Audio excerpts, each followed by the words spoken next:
Hello guys, I am Purnima. Welcome back to my YouTube channel success with me. Law of average. आज हम बात करेंगे औसत के नियम पर, और ये इतना इम्पॉर्टेंट है क्योंकि जो भी हम लक्ष्य बनाते हैं, अगर हमने औसत के नियम को समझ लिया तो हम 100% उस लक्ष्य को, उस गोल को अचीव करते ही करते हैं। एक उदाहरण से समझते हैं औसत का नियम क्या होता है। एक किसान फसल उगाने के लिए खेतों में बीज डालता है, लेकिन वो बीज 100% नहीं उगते। कुछ चींटियाँ खा जाती हैं, कुछ चिड़ियाँ खा जाती हैं, कुछ बारिश में गल जाते हैं, कुछ ही बीज उग पाते हैं, लेकिन उसकी फसल तैयार हो जाती है। कंपटीशन के एग्ज़ाम्स में लाखों स्टूडेंट्स बैठते हैं। क्या सभी उस एग्ज़ाम्स को क्वालिफाई करते हैं? Answer is no. कुछ ही एग्ज़ाम्स को क्वालिफाई करते हैं और उस पर्टिकुलर पोस्ट के लिए एलिजिबल होते हैं। ये सभी औसत के नियम को दर्शाते हैं। यही है औसत का नियम, जो एक यूनिवर्सल लॉ है और जो हर जगह काम करता है। आइए इसको एक और उदाहरण से समझते हैं।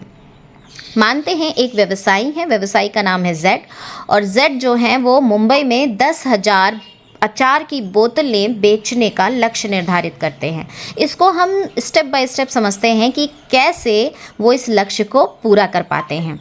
सबसे पहला स्टेप है लक्ष्य, गोल, 10,000 अचार की बोतलें बेचने का लक्ष्य।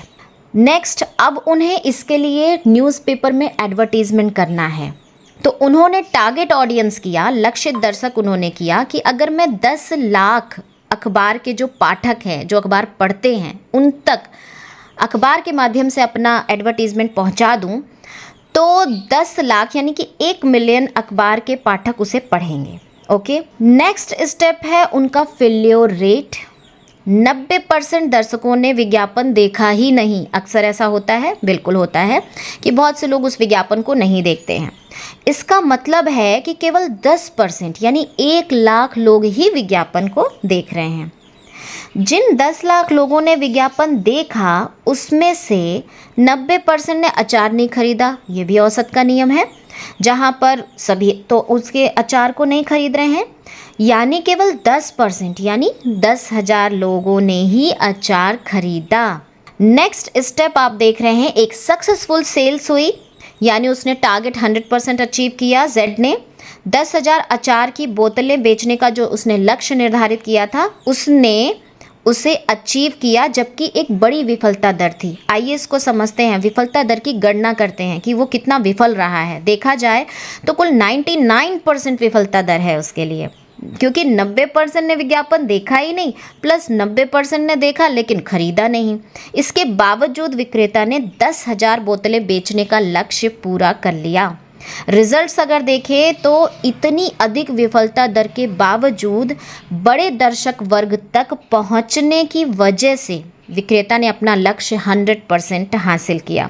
ये दिखाता है कि एक बड़ी संख्या में लोगों तक पहुंचने पर उच्च विफलता दर के बावजूद बिक्री का लक्ष्य हासिल किया जा सकता है।